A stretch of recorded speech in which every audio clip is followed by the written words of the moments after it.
Hey, Cal here. As you may have noticed, we didn't publish the Playing with Power podcast onto YouTube for a while. Well, we're working on fixing that. On our normal off weeks, we'll be uploading the missing 7 episodes here for you to watch. On this episode, Ashani is joined by Drake Sasser and Mikey of the Miscast podcast to talk about the concept of spike plays in CEDH. Are they something we should be worried about? What even are they? Well, I'm sure you'll hear all about it.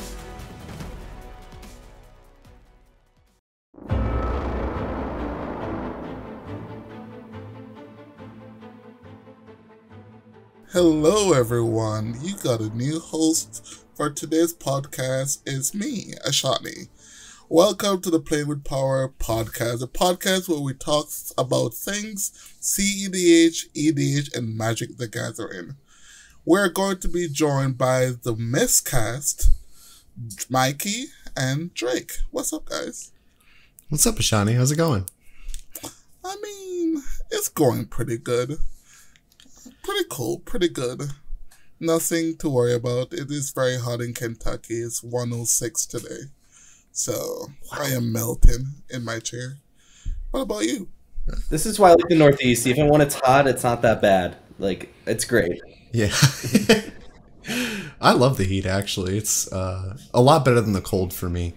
I don't know. I get so just like sad when I can't do things outside during the winter just because it's freezing cold. I'd much rather just be sweating, staying moving, and I don't know, getting some water or something, hop in a pool, river, lake, whatever. I'd rather do any of that than just freeze and just like want to bundle up and fall asleep till it's summertime again. That is actually fair. That sounds great, but I have none of those things, and I hate the water. So yeah. Anywho. Oh, you really? I don't know what you've got going on for you then in Kentucky. Listen, it's rough out here. It's rough. But what you guys got doing? Any projects? Any new thing? I've been working on the Eminence Tournament group a lot. That's been my big little project the past few months, and right now we've officially sold 82 tickets, so we're going to have at least 82 people competing at the event. I believe Drake is planning on attending and duking it out. He's been trying to practice and get a little bit sweaty with the CDH action. So we'll see how it goes. Everything's been going super well. For more information, you can go to eminence.events, and you also can follow us at Twitter at eminence.eminenceMTG. If you have any questions or if you're interested in competing, we'd love to have more people. We still have about like 40-ish tickets left, and yeah, everything's going smoothly. We have vendors that are coming out. We'll have lots of high-end foils for all the people who are into that kind of stuff. We're going to have side events, which will be Sealed Commander for the new pre-con set that's coming out, Double Masters for the new Double Masters that's coming out, as well as Commander Legends 2. So be a good time, and if you don't want to compete in a tournament, we'll have plenty of stuff for you to do. That was a great plug. Well done, sir. Yeah, well done. I love the shill. That was nice. Yeah, that was great. Drake, anything for you? I'm working on actually quite a bit of things. Mostly it's content production, I'd say. I've been doing a lot in my personal life with respect to like moving into my house and stuff. I talked about that on the Miscast. If there's anybody here that's listened to any of the episodes that were recent from the Miscast, that we had like a couple week hiatus where I was just like trying to close on a house, move in, do some renovations and stuff like that. But I've been ramping up the content creation again. You know, we back on track with the Miscast. I've been doing some commentary gigs for some shows that NRG is putting on. That's been an awesome experience, doing a little bit of commentary stuff. And Nice. like Mikey said, I'm planning to go to some events and participate in some in-person stuff too. So got a lot going on, honestly. Sweet. Sorry. Before we go any further, I wanted to talk about our sponsor, TC Rocket. Has one of the largest selection of toys, comics, and games in San Diego, with thousands of MTG cards being added to their online store every morning. You never know what the deals you'll find on tcrockets.com. You can keep up with the games by tuning in with their Twitch stream every Tuesday and Friday for live paper magic. Fuel up and check out TC Rockets today. And our Patreon shout out is Greg. Greg, you're awesome. Greg is awesome. All right. Greg Greg's is really awesome. nice dude, and he had a really good write-up about Niv Mizzet recently on Twitter and Four Color Rashmi, which I definitely think is worth looking into for anyone who's interested in more controlling archetypes. Greg is a diehard Val Smasher Thrasios player. I just got introduced to his playstyle, and it was pretty interesting. I died to Krenko, I think yesterday, in his deck, and it was pretty interesting. Krenko. Yeah, Krenko Seaborn Muse. He just made a bunch of goblins, and one turn cycle, I died. Sure. Yeah, that works. That's what happened in a works. CEDH game. Yeah, right? Listen, I'm not here to judge, so I died to Krenko, I died to goblins. But, yeah, so you guys have a great podcast, The Miscast, and you have a great following also, and your following has caused very, very gruntled, sad games for me, I would like to say. Oh, okay. Disgruntled games. You're giving us too much credit here. I don't know if we have Drake and I have that kind of pull. No, absolutely. There is a following. I didn't know there was a following. I didn't. This is news to me too. I didn't realize we had a following. This is interesting. But every time I throw grief at players who wish to cast their spells, I was told that they listen to a podcast and they were told to cast their spells. And I'm here to say, you are wrong. Why don't you like casting your spells, Ashani? It's part of the game. Well, listen. It's the name of the episode. Exactly. And that is the episode. If you guys don't know, go on find the Miscast on, as for me, Spotify, wherever you listen to podcasts, find them there and listen to their episodes, because this one you're gonna need to listen to it and feel the same rage I feel. But Rage, yes. Okay. Especially comes into the games. But let's talk about let's try that again. We are going to talk about what is spy play, what is king making, and a few other topics.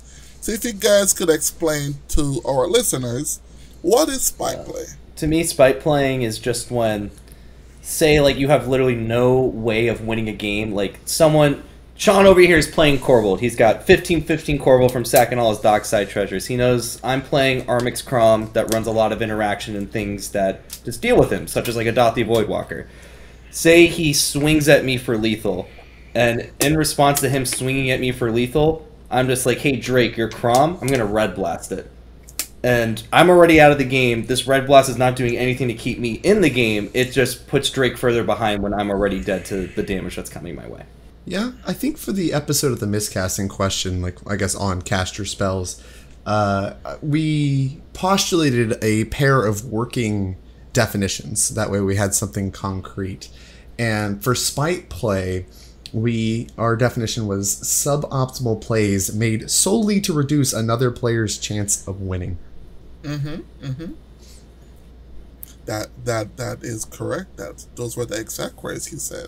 And should that be a thing in should that be a thing in EDH? Because I think at the end of the day we all play EDH. Should that be a thing in EDH? Should spy plays be a thing? I mean, there's something that can happen, I think, no matter what, right? By the written rules of the game, they can happen. So I don't know if there's, a universe where I have the power to determine what should or shouldn't be a part of EDH. I can tell you I'd really tackle the ban list if I got to say what should not be allowed in EDH pretty quick. Alrighty. Okay. Alright. Clearly, I'm asking the wrong questions here.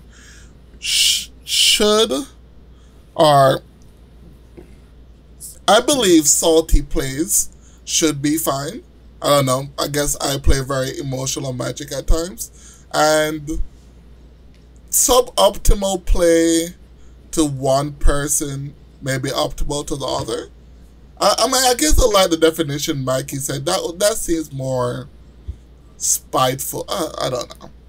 I guess that's a good one. That's not really a good one for me, but the one I wish to really tackle is king making.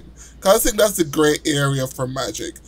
Like, the big thing is if someone makes an ultimatum, right? And if I do this, you do this. And I will throw the game because of it. Or it's considered kingmaking, right? Why do we use that term in Magic or in EDH? Because it's not really kingmaking if we're playing to our outs, correct? Yeah, and that's something. I agree with that sentiment. Yeah, and that's something that Drake and I we talked about on our podcast. Is just a something that we talk about a lot. We just hate any and all king-making discussions. We think that they're nonsense. It's just get your stop making everything so personal. It's like cast your spells, play your turn. Like we don't like this whole thing where it's like show me your hand, otherwise I'm not going to stop this person from winning. Like we don't like to play that way. We like to put our stuff on the stack. If we see a threat, we're going to answer it. And if we think that the game is just hopeless and we're not going to win, then we pick up our cards and we'll scoop.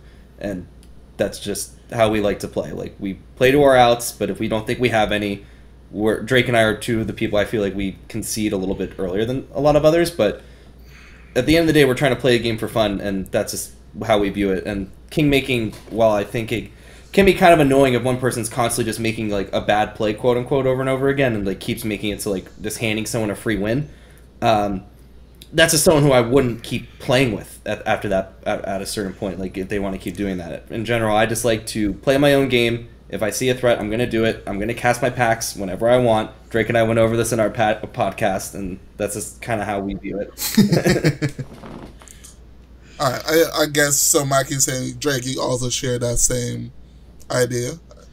Yeah, I think for the most part that's accurate. I think there's a point at which, the Venn diagram between playing to your outs and simply, changing the winner of a game needlessly is not necessarily a full circle, right? Like where a lot of times kingmaking for me is like when there is a situation where you take an action that you still have no chance to win either way, like no matter what, you're dead. And you can just like stop one player from winning, but it guarantees another player wins. Like that to me is like the most isolated version of kingmaking, and really the only one I'm interested in having discussions about. Because like Mikey said, most of the time, kingmaking is invoked as a political play just to try to get somebody to not do something. And like you can argue if that's politics, not actually kingmaking or whatever. Like that's just like something people should be allowed to do politically. But I think I prefer games where there's less like trying to appeal to like some invisible moral code, and there's more just like talking about, the group as like a collective. This is what is best if we like for us to survive or whatever, right? Does that make sense? Yeah. So go ahead. So another thing, our friend Eric, or him as well, Eric, he put it this way was, things against spite playing and kingmaking are ultimately what is most fun for your play group. Because I can guarantee you there's plenty of casual play groups, like this was common in like my casual play group when I played. They enjoyed doing those spiteful actions where it's like, oh, you killed me, so I'm going to do this. Or like you start off the next game and you mental misstep their bird, or you just kill their bird on turn one. And some people like genuinely like those types of plays. So ultimately it's kind of like, well, what kind of Magic are you looking to play? And it's just more of curating your play group so that you're all on the same page.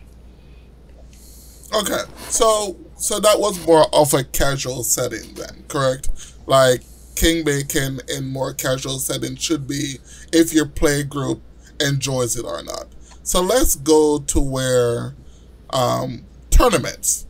Is there kingmaking or spy play in tournaments when there is prize and money on the line? I think there definitely is. I think it exists, right? Like, how do you stop it? Yeah, I think there is, but tournaments just make it so much more complicated because now there's prizes on the line. And if I can deduce people's records, like I know Drake and I are competing for the same top 16 spot, I might make him lose and have someone else win in that pod so that they get a better record. And now Drake and I are either I'm able to have more points than him, or I think I have the better record now. I just think that changes it a lot. And you see this even in 1v1 tournaments, like when people are just like so far ahead, they just like scoop games or things like that. Like there's a lot more to it in a tournament setting where I just don't even think these like spite plays and kingmaking definitely will happen. But I feel then like you really have no ground to really complain about it because it's just there. People are trying to game the system, and that's just a natural part of what's going to happen when people are trying to play to win. Say $1,000 or whatever is on the line. So you're saying you play it to the ladder versus play it to the current game. If you can alter someone's decision like give someone the win that does not give the other person the advantage you're competing against, you should do that. That's pretty much what we're getting to. Right? I think there's a little bit more of a connection that can be drawn here for me personally. So I used to obviously play quite a few 1v1 tournaments, right? I got in a discussion at one point in time with a fellow grinder, Harlan Fearer. I don't know if anybody knows who that is. They probably do. He's really good.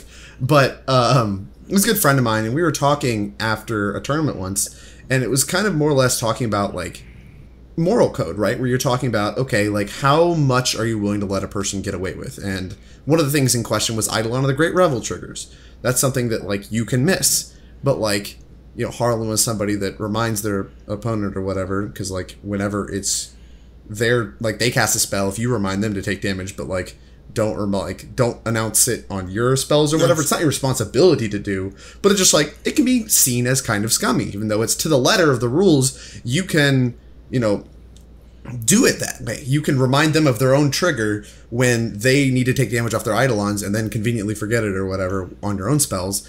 And that's, like, something that I do a lot of the time. Like, I'll just be like, okay, if you don't announce your trigger, I'm not taking damage. But, like, if it matters, like, I'm going to announce your trigger. That's something that I was like, yeah, I've done that before. Like, it's not my card. Remember your card.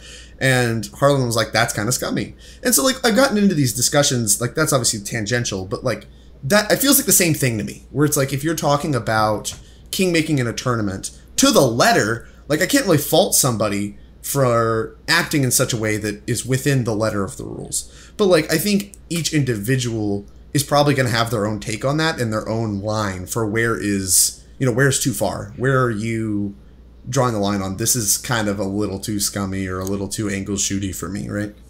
Right. So what I'm hearing is you believe when there is tournament or when there's a prize on the line, there should be no moral code.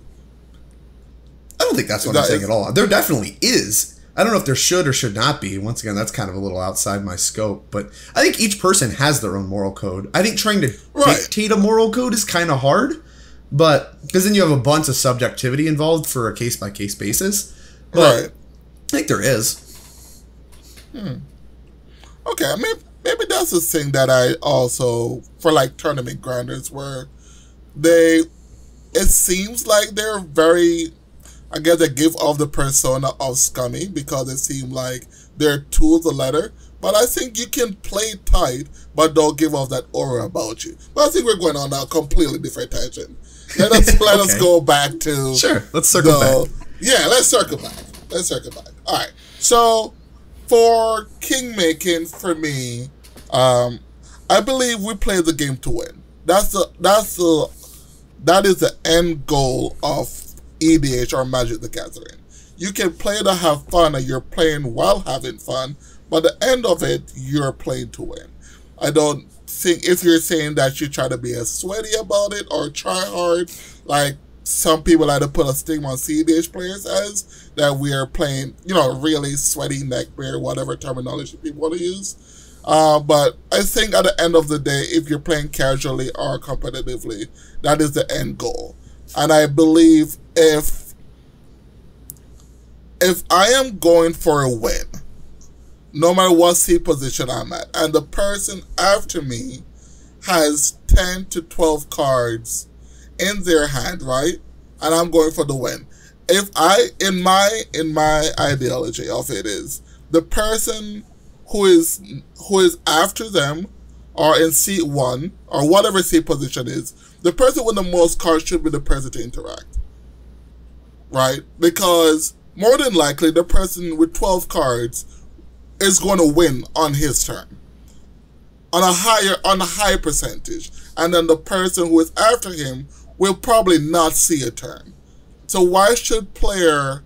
All right, let's put it out this way: player 1 is whoever it is. Let's say Mikey, and Mikey likes to cast his spell. Player 2 is Drake. You also on the same ideology that you play to your outs no matter how slim your outs is. I am player 3. And I am attempting to the win. And the player 4, who has all the card draw and the most cards in hand, is the next turn cycle. Mikey, he will pass for a game-winning spell, and then Mikey will interact, right? So we're going to now assume that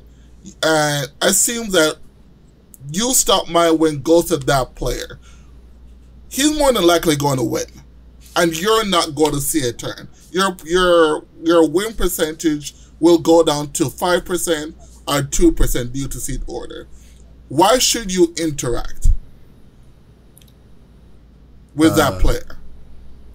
Mikey, do you want to kick it off first? I think I'll have a fairly long-winded response. So, Mikey, I'm willing to hear your thoughts first. For me, it just really all depends on board state, how much mana do people have open, and I do think this play, like, I am someone who will like almost always play to my outs unless I have more information about what's in someone's hand. Because even if someone has 12 cards, I've lost plenty of games where I've had 12, 15 cards off Aristic and Remora, and I'm just choked on resources. Maybe I didn't see a tutor or their stacks pieces in play. So I just think it's really hard to talk about that in a vacuum without looking at specific board states.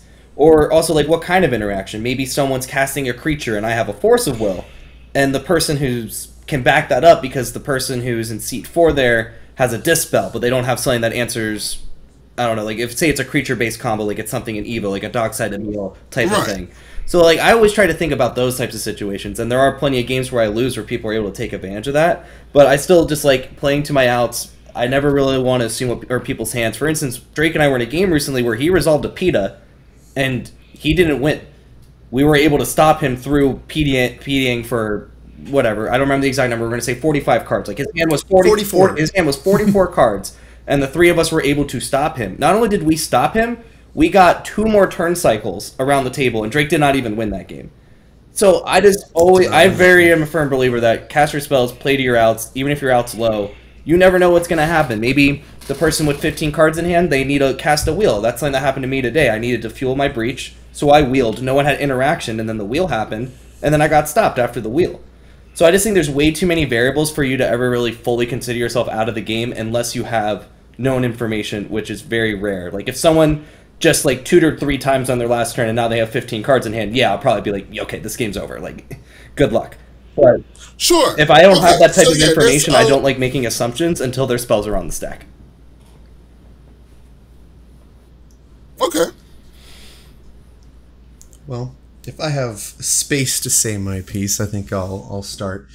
So in your contrived scenario, you are wanting the player with 12 cards in hand to interact first, right? Which I do agree with. I think that makes the most sense. And I think even in your scenario, if you're attempting a win, they're going to have priority first. And they're the ones that have to elect to choose priority. And that's kind of where some political games and stuff like that can come into play. However, there's no world in which I would not interact with the win. You mentioned my win rate going down to 2%, 5%, whatever. And like, you know, that's obviously extremely low if I cast my spells, and my understanding was your argument was why cast them. Correct. And to me, not casting my spells there basically strips away everything I love about Magic. Like, if I were to be in that position and elect not to cast my spells, I think I would actively hate Magic the Gathering as a game. Because the things that make Magic great to me are the moments in which, you know, what seems to be the impossible happens. I've won multiple Magic tournaments off of the back of some crazy top decks, like easily sub 1%ers. And to me, those stick out as extremely memorable, and those wins are extremely special to me because these are these moments where it seemed like all hope was lost. And, you know, I played to my outs and was rewarded with a victory. And in the 1v1 competitive space, that kind of tight play and keeping your head in it instead of tilting off and counting yourself out is extremely fundamental to building yourself up as a better Magic player and succeeding at a high level. So if I were to be in a spot and take this, what seems to be to me a very defeatist mentality of, oh, well, I only have a 2% chance of winning. Why cast my spells? Why try? I think that would make me a lot worse of a Magic player in the abstract, especially in 1v1 formats. And it would also remove a lot of the really awesome moments that make Magic as great as it is. But don't you believe... Okay, so I agree with that, and that is a good argument. But at the same time, those occasions are rare. And in 1v1 Magic, your outs are a little, I think, are higher value versus multiplayer. Am I wrong with saying that? I think I might need you to restructure that. So like, I think more often your outs are more likely. I think there's a way you can frame more that. likely. Sure, yeah, more likely in 1v1 than it is in multiplayer. Yeah, because in your scenario, right, we have to get through multiple players attempting a win, and then, like, let's say I'm the last, I have to get through Mikey, too, right? Like, that's that's true. Okay, so if that's the case, and those occasions where you top deck that life card, that is a very rare occasion also. Right. It's not something that happens often. Okay, so if that's the case, more than likely, you're still not...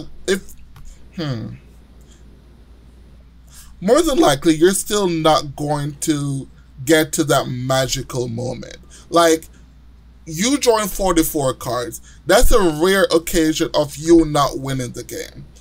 Like, if we're going to average that out, most of the time you're going to win the game with 44 cards in hand after resolving a PETA. Sure. I think that's true. That is true. I mean, sure. Yeah. It's a more of a smaller percentage that you don't win the game. And sure, it's more memorable, but it's highly unlikely for it to happen. So, do you play the game of Magic as you're hoping for a miracle to happen? And if that's the case, then that's fine. I would definitely look and change my way of playing Magic on hoping on that miracle to happen versus accepting the loss. I don't know if I agree with the defeatist mentality. It's just that you see the painting on the wall, right? Do you accept the painting or not? Like, it is not coming back to you. If that person attempts to win and fails to win, then Mikey goes for it, and then by some miracle 1% it gets back to you. And if you're playing to those outs, I guess maybe I've been playing Magic wrong. Maybe I... So Sean, I have a perfect game example for you. When it was me, you, Eric, and Ben. When you thought this was going to happen, we all had 20 cards in hand, and how many turns did you get? You got 4, and that game ended in a draw because Eric was out of win cons, but he was able to brain freeze us and cast a windfall that was big enough to win. And I think, like as Drake said, like those are the types of moments that I really love playing for. Like I played like 4 games today, maybe. I can't tell you a single thing about any of them other than I was playing Armix Crom. But I remember this game where Drake cast PETA and didn't win from like a few days ago. And then the game that I just referenced where you and I played where we all had like 15, 20 cards and just kept stopping each other's wins over and over again. That happened like, what, 3 months ago maybe now? And like I remember more about that game than literally a game that I played like an hour before we started recording this podcast. And I'm with Drake. Like that's what I just really like. Like there are times where I do just pick up my cards. Like someone has Breach and it's like, anyone got anything? And you know they already have the LED and Brain Freeze and it's just like, yeah, let's pick them up. Like I'm not saying I'm going to sit there and have people do out their combos. But until I know that we're deterministically dead, I will be casting my spells and I'm going to try to stick in the game because you just never know when maybe... Like, a good example, like, maybe someone doesn't have a counterspell, but, like, I have a counter that stops person in seat 3, but the thing that stops a person in seat 4 is a Noxious Revival. Or they go for a Doomsday win, and now this Brain Freeze that seat 2 thought was useless in interaction now kills the person who cast Doomsday. Like, I just think there's so many factors and so many cards and weird interactions that could happen. I want to see those happen until I know for a fact we're deterministically dead. All right, okay. And you're right, it does change the way you play Magic.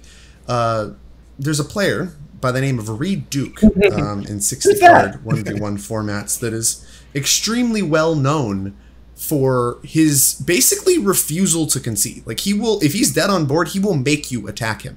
Yes. And like, it's not in any rude way. He just passes the turn. He's just playing the game of Magic. And he's very much celebrated for that because many players, even myself, like if I'm dead on board and I have nothing, oftentimes I scoop. Right. This came up in a tournament match once where I was playing the Legacy format against a friend of mine. We've played a ton of games back and forth, and we knew the matchup really well. Well, he was playing Shardless, I was playing Miracles. I was at less than 3 life, and he had a Creeping Tar Pit in play. I had no answer to it. I just simply, instead of conceding, I just passed the turn back. And like, it was in this spot where my play pattern was so common to just concede in spots where I was dead. He assumed that I had something and didn't fire up the Creeping Tar Pit that turn. And I didn't die to Creeping Tar Pit when I deterministically would have, and went on to actually win that game. And I went back and I was like, by the way, I had nothing. Like, that bluff moment sticks out to me among countless Legacy matches I've played across time, where this is awesome. This is special. These are the moments you get to exert some of those, poker bluffing skills, and it's not just a play your cards, the same as playing as the robot or whatever. This is like very much the play the person kind of thing, right? You don't get much of that in Magic, especially with the rise of online stuff like Arena and all that. And that's a big part of what makes the game awesome for me. Alrighty, I guess I have learned a lot. I've been looking at Magic very incorrectly, because I am the person where I feel where if I am attempting for a win, and I get a lot of heated debates and like just leave in a fit of rage most of the time, where I believe like I'm that person where, oh, he has a heuristic study, and Gustav is really big for this one. We all know Gus. He will jam his win or whatever it is into the heuristic study, and then this person now has 15 or whatever amount of cards, and I'm there like, there's no way I see a turn, right? The Grixis player just drew 15 cards. Like, what am I here looking at? And I will just pack it up and call it a day. But what you're saying to me is sit there and go through the motions, because maybe they drew 7 lands. That's pretty much what I'm getting from you guys. More or less, like, think about the amount of times an Adnos is whiffed. Like, I'm not saying obviously I've seen more successful Adnoses than I've seen unsuccessful Adnoses, but I wait till that Adnos resolves, I see their cards, and then I might be like, all right, they have 5 pieces of free interaction, 3 open mana, and they hit their combo. Like, I think we're good. Like, they'll, like, pick it up because, like, I see the line. But, like, I'm going to let them flip Adnos. Like, I don't care how much life they're at. Like, I want to see those cards. Because sometimes you miss mana. Sometimes you don't hit your tutors, and it's just a bunch of, like, powerful spells, but nothing to actually do with them. There's just so much variance. Like, even, like, going back to, like, another, like, somewhat recent example, I died, like, there was an Adnos at 20 life, and it was like, oh, like, we're not worried about this. And then we died because Brian Cook resolved his Adnos at 20 life and found the cards he needed to win. Like, there's just all these random moments that happen. And he had no floating mana either after, like, during this. Like, he just went raw, 20 life, got there. If he was just being like, oh, I'm dead, he wouldn't have cast that Adnos, but he was able to get a win out from under us. So I just think, like, that those kind of moments happen a lot more often than people give credit for. And like I said, I'm not going to sit here, say Drake is on Essica, he has Jeskai Ascendancy out, Essica out. I'm not going to sit there and watch him loot through his entire deck. Like, I'm not playing that game. Like, if no one has interaction for the Jeskai Ascendancy, you got it. Like, you were dead. But I'm going to make him put that Ascendancy on the stack and show it to me, and then I'll pick up my cards. Alright, listeners. I was wrong, and you should definitely play to your outs. This is not how I saw this going. Listen, I can admit when I'm wrong. That's one thing I will completely admit, and you brought a good argument. But the spicy topics, though. Pact of Negation. Oh yeah, this is always the hot topic. This is always the hot topic. Sometimes I wish this card didn't exist in the format so we could avoid these types of... I very much wish this card was unprinted. Yeah, like, I wish it could be unprinted. My life would be less stressful. Hold on. It's not even that bad, because what I've learned so far since this is there's a correct way and an incorrect way to cast Pact of Negation. Just like I have realized, I'm a big proponent of wheels are bad. Giving players 21 cards for 3 mana because I need 7 cards is a bad deal. If I alone could draw 7 cards and you draw 0, I would love that. I am a big person of wheels are bad. You should have played wheels in your deck. I don't want to give my opponents resources. But I have realized recently that maybe I am just casting the wheels badly. Like when you completely tap out to cast a wheel and then you pass a turn. That seems like a bad time to play a wheel. Maybe when you play a wheel, you should definitely have resources after you draw 7 cards to continue playing that turn. And that's how that's why I stopped playing wheels, because I was, I guess, playing them incorrectly. And I guess maybe some other players were doing that at the same time. And I can also, when I see Mikey or other people like play demonic consultation, like, why are you playing it so aggressively? Like, you don't. And there's sometimes you just get there like, oh, I want a demonic tutor for the demonic consultation for this mana crypt because I have a turn one Adnos. And it works unnaturally too many times for him for me to like call it a yeah, I don't know. I'm with you on this one, actually. Demonic consultation, I think, kills me about 50% It's of the okay. time You guys that it's cast for quote-unquote value. I just die to that card You two constantly. are just cowards. It's fine. You know, it's a tutor. That's how I see it. And it works out. Like, it's not a tutor. The card has the potential to kill you on the spot. but I have enough. The floor on that card is literally the maximum. I've got enough win cons. You got to exile like so many things. Like the odds really got to be against me to actually kill me. It's not. It could be in the top 6, Mikey, and you're just dead. That's fine. On the spot. But then I just win if it resolves. That's not fine. I can just win though. See, okay, so maybe we can agree with something, Jacob. Like, it's not fine either. I'm like, it's not. It's not fun at all. So like, taking, I understand. Go. I understand why people don't like to do it. I think it's a smart play. Like, it's a very high risk, high reward thing, obviously.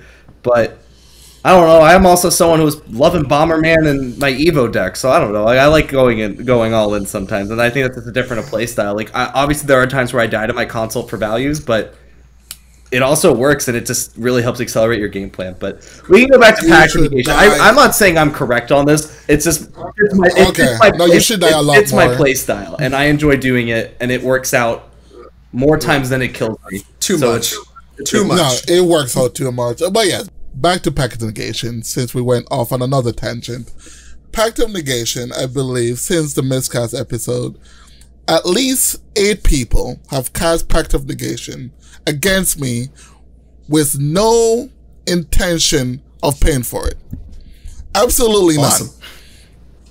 No intention of paying for it because they expected someone to cast the Wheel of Fortune so they can miraculously get this dark ritual, an offer you can refuse to make. This That's a nice one. Yeah, that's a new one. It's nice. Exactly. Like, oh, okay, I'm just going to make 5 mana out of thin air because cast your spells. This is incorrect, gentlemen.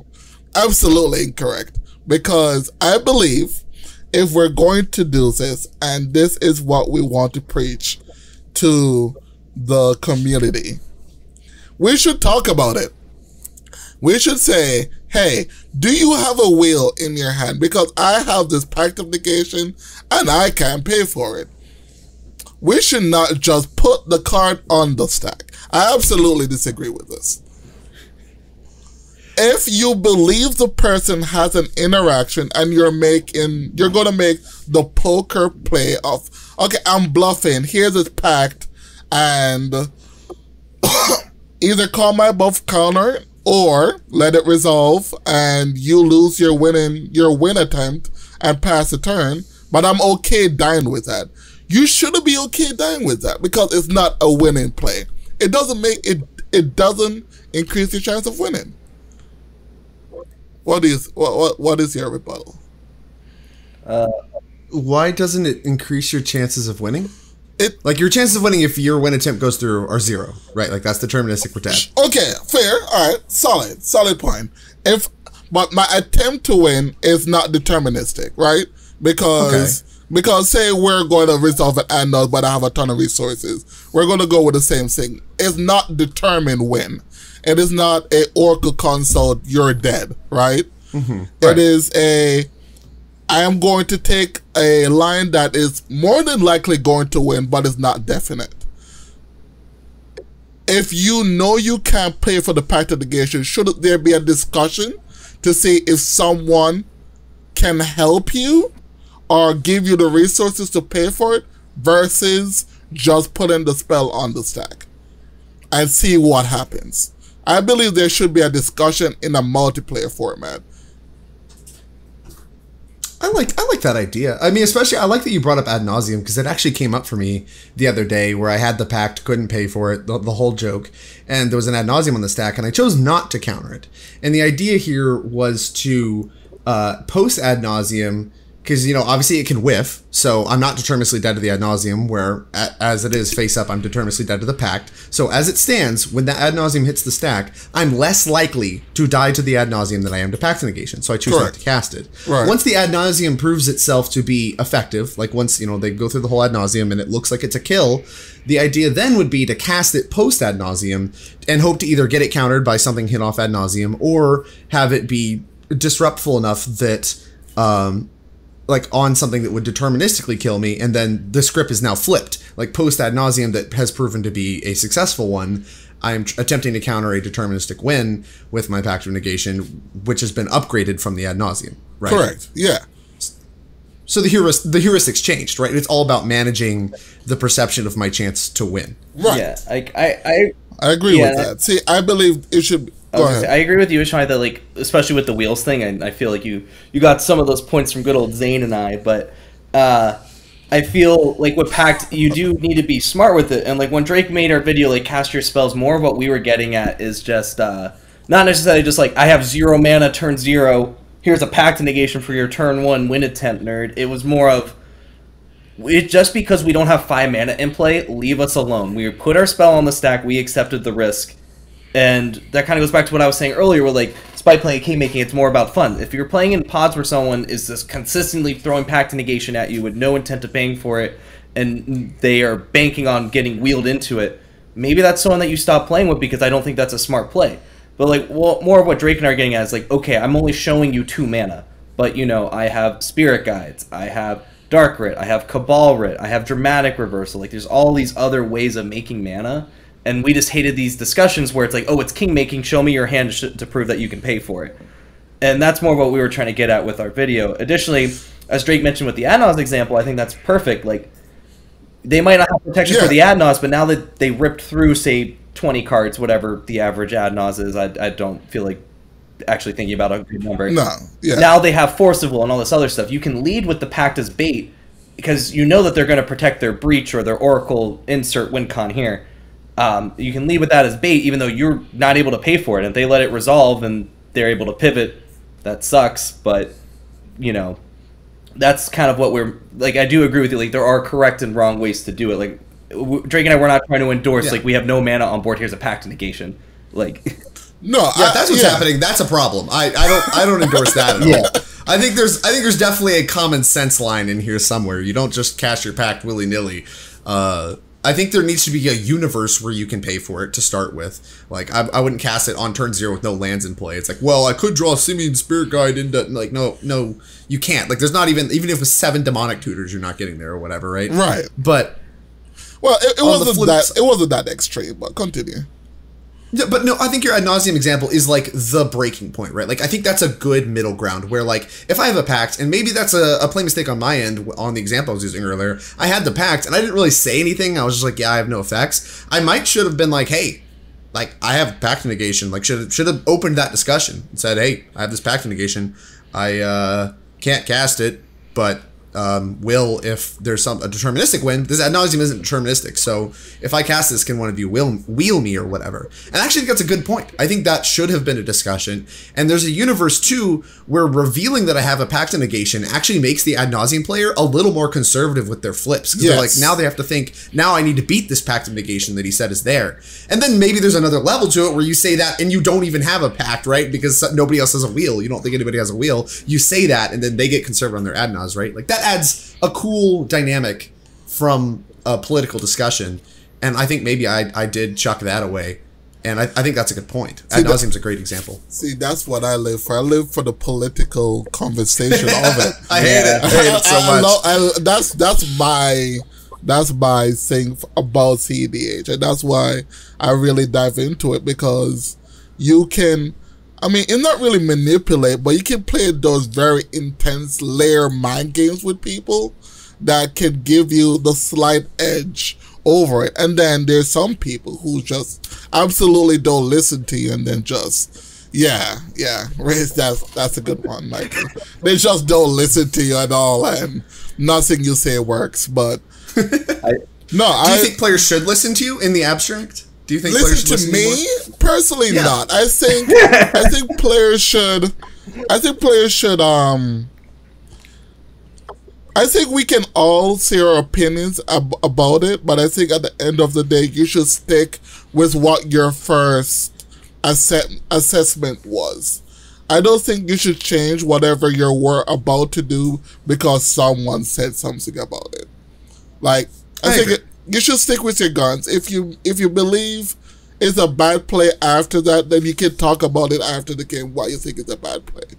But at the same time, like bro, you have 2 black mana on the board, and this pact of negation is countering my Underworld Breach. Like, okay, yes, did I raw dog an Underworld Breach? Yes, I did.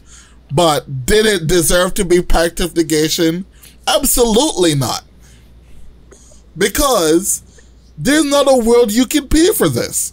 And it was like, no, you don't know, because there might be a wheel. Then I'm like, ask them if they have a wheel. Those just spiked me out of the game because of whatever reason. That is absolutely spy play. And another aspect of it is, I think Mikey suggested it on his on the podcast too, where if I am dead on board to this swing, why don't you kill me first, right? Swing, kill me with the creatures, and then try to combo, instead of comboing while he's alive. I think that was also another topic that grind my gears a tad. Because Mikey has done that to me the first time I met Mikey. He was dead on board to like 4 crops. And you should have killed me. And he wasn't even the next player in turn order. And I put a silence on the stack, and he countered it. And I'm like, bro, you're dead a million ways to one. Why are you interacting? He was like, because I'm not dead. I'm like, that's not even a great... Boy. I'm like, that's not even a conversation. I am not dead. No, you are dead. You could have cast your silence after you swung with your Crom. For some reason, you wanted to be alive. Oh my goodness. And there's a chance that people don't want to kill me. Like, there's times where like people mismanage that I'm a threat, and I felt like I wasn't a threat, and I was just trying to get another turn and untap. I've done this to a lot of people. I think this one's a little touchy, right? Obviously, you seem to have a very emotional response to it. But, I mean, I've also cast spells and interacted when, quote-unquote, dead on board. But there was... It was interesting because in this specific game, I got very rewarded for doing so because the context of the game changes, right? Like, you were just talking about the complex dynamic at the very beginning of this podcast, the complex dynamic between, okay, who should be interacting with who? And a lot of times, players will be low on life, dead on board, but have a lot of resources. So a lot of times you choose to keep someone alive to increase your chances of not dying to another player due to turn order and things like that, right? Right. Well, that factors into when you interact. Like Mikey, like in this world where maybe you aren't the one that can kill him or something, he stops your win, but he still has just a ton of resources and he's not going next. Maybe you choose not to kill him, hoping that he will interact with the player who is next, right? True. I think I remember there was a game that we played, Drake. I think it was with your a friend Alex from the playgroup we played, and you're on Essica, and I think you were at 10 life, and I think I was just livid. Like, why are you attacking me? Why are you letting him get away with it? Like, please kill him. And and they're like, no, we're gonna attack you. But I'm like, he drew a fresh 7, passed the turn, played no spells. He has breach in his yard, guys. No, we're gonna attack me. I'm like, okay, sure. Became instantly salty because I'm an emotional Magic player. And I remember that. And then you got to your turn, nobody attacked you, and you win. And I'm like, see, I was right. People should listen to me. And then you went on saying, CEDH players, I don't remember, you went on a long-winded something about, CEDH players would have just killed me there, but there was a completely different aspect because you guys play a lot of 1v1s, and I'm like, there's not even a world deck you should have untapped. There's not. You should have been dead there so many times. And it's the same thing with Mikey. Like, bro, you're dead. Just lay down and die. Like, please, why are you swinging on your deathbed? It's not necessary. I have a thing where I play when I play a lot of Corval, and I will play through 3 pieces or 6 pieces of interaction, and Mikey will still be trying to find more interaction. I'm like, can you stop? Can you like just stop and let me attempt to win the game? It does nothing for you, Mikey. You just want to say you did something, but no. Okay. You sound like the villain from a movie on some like evil Yeah, dialogue. Your hero, you are fruitless in your endeavors. He doesn't like it. That, I am inevitable. He doesn't like it that I run a lot of interaction. Like, there's been times too where like we go through the motions and I die, but there's been plenty of times where we go through the motions, I untap and win. Like, I want to play those things. I don't want to scoop every time there's a scary spell on the stack. Otherwise, every game would actually end turn 2, turn 3, and those are not the games I'm trying to play. I like it when the games go on. Listen, I'm not saying you should scoop. Like, that is not. Oh, let you have fun and watch.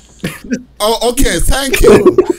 This is what I'm trying to get to. I appreciate you saw this. I would like to have fun while playing the game, and you guys are stopping and killing my fun. I just run counter spells. I don't know, bro. Your counter spells and your logic is what is causing hindrance in my gameplay. This is what the podcast is about.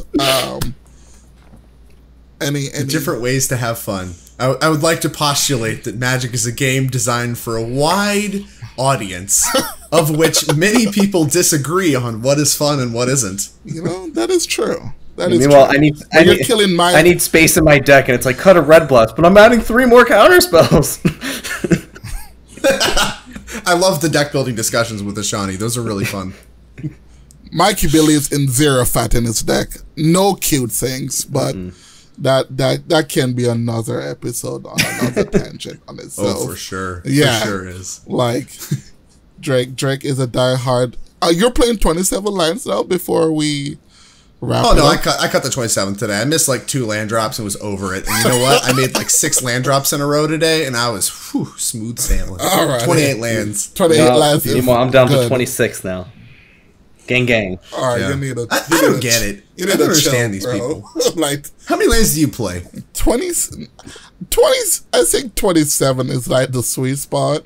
And like sometimes if I play 3 games and did a hit like a line drop, I'll go back to 29.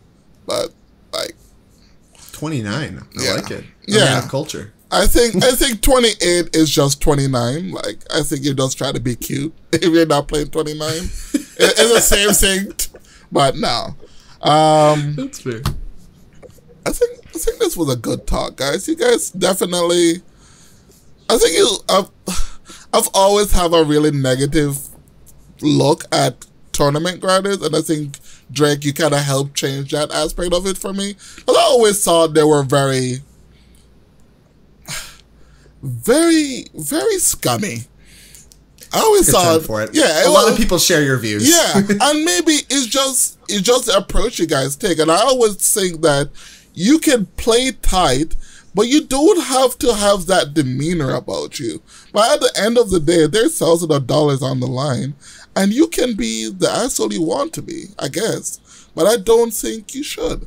You can still have fun while stomping someone, I think. Just let them feel like they're human, is what I would like to say. And maybe you can spread it to your fellow peers. I don't know. I'll get the message out. I think it's no secret that many of the Magic the Gathering players, especially the ones that take it very seriously, maybe suffer a little bit in the social department as well. And I think that plays a big part. We can get into a huge philosophical discussion on, Magic the Gathering attracts outcasts and all this kind of stuff. Right. I don't know if it's been documented, but I think it's a generalization a lot of people make and isn't inaccurate. And I think that results in a lot of players that take the game very seriously, and specifically players that are in the spotlight, being viewed as rude, scummy, robotic, There's a lot of that. Yes. I think there could stand to be a lot more personality in tournament grinders, in matches played, even ones for money. But oftentimes many players try to shut that kind of stuff down because so often it can be viewed as, you know, trying to distract your opponent or something like that, right? Because like if you're getting friendly and talking, it could just be loosening them up and trying to get them to make a mistake or something. I guess it could be some form of angle shooting, but I think it would be it'd just be a better experience because I did try the whole attempt of tournament grinding for Modern. And like when you start going to the top tables, you're like, man, these guys aren't really fun to play with. Like they're it's sweaty gaming for sure. They're very sweaty. Like, bro, like, okay, I misplayed this land. Can I take it back? Like, no. I'm like, damn. No. Like, damn, bro. Okay. You definitely can, but I mean, you don't have to be that way. And then I have to like went through those sweats, especially people who like try to like that judge call that shatters the whole room and then the whole room becomes silent. I'm like, was that necessary? Like, I just missed the trigger, bro. Like, you could just say, hey, you missed that, but you gotta get a judge and put all of this attention on us. I don't know. I really hated tournament grinders like that. But I think, yeah. I never knew that about you. That's actually, I think I've learned a lot about you in this podcast. Yeah, no, too. but I think I've never really talked to any of them. I think you might be the first one outside of that realm. And you know, you guys are actually cool. You're just in like a different monster when you hit that. I'm in tournament mode. It is very different. Yes. And I'm glad I'm not playing at Pun City because I don't want to see that side of you. I want to see. I was going to say, I don't know if you've ever played against me in a tournament match, but my demeanor is very, very different when sitting down and playing a high stakes match of Magic versus just playing a casual game. No, I will keep the casual Drake in my heart and definitely not want to see the other tournament grinder. Not see the Mr. Hyde. No. But no, thank you again, guys, for coming. I learned a lot. I don't know if you guys learned a lot from any of the things I said, but hopefully you did. A big thanks to our sponsor, TC Rockets. Make sure you give us a review on Apple Podcasts or your favorite podcast aggregator. You'll be surprised how much it helps us out. You can also find us on Twitter, Facebook, TikTok, Instagram, and more. And all the links will be in our episode notes. Anything you guys want to say before we wrap this up? Just thanks for having us. It was great. If you all enjoyed hearing Drake and I blab about Magic, be sure to check out the Miscast, and there'll also be a link to eminence.events in case anyone's interested in looking into some of the tournament stuff that I have lined up.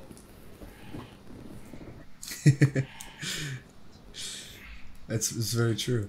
And I think it's good to call out the tournaments for CEDH, as far as I understand, are apparently a very different beast from the 1v1 tournaments. If you know, my general perception is anything to be believed, it sounds like there's a lot more laid backness to it. So I don't know. Don't let Ashani's aggressive opinions of tournaments dissuade you from playing stuff. Come out, check it out, say hi. We'll be there. We should be there with some tokens and stuff too. We have some Miscast tokens that you can check out. Either way, definitely check out the Playing with Power podcast too. All the other episodes are awesome. They make a great podcast here as well. And I really, really appreciate you having us both on here and talking to us in such a productive manner. It's I think this is really good discussion. And I think this is a good discussion that people should hear too. So I really appreciate this. All right, thank you. All right, so that wraps up this episode. Tune in next time when we talk about our favorite format in our favorite game, Magic the Gathering. Thank you so much for listening. I will see you on the next episode.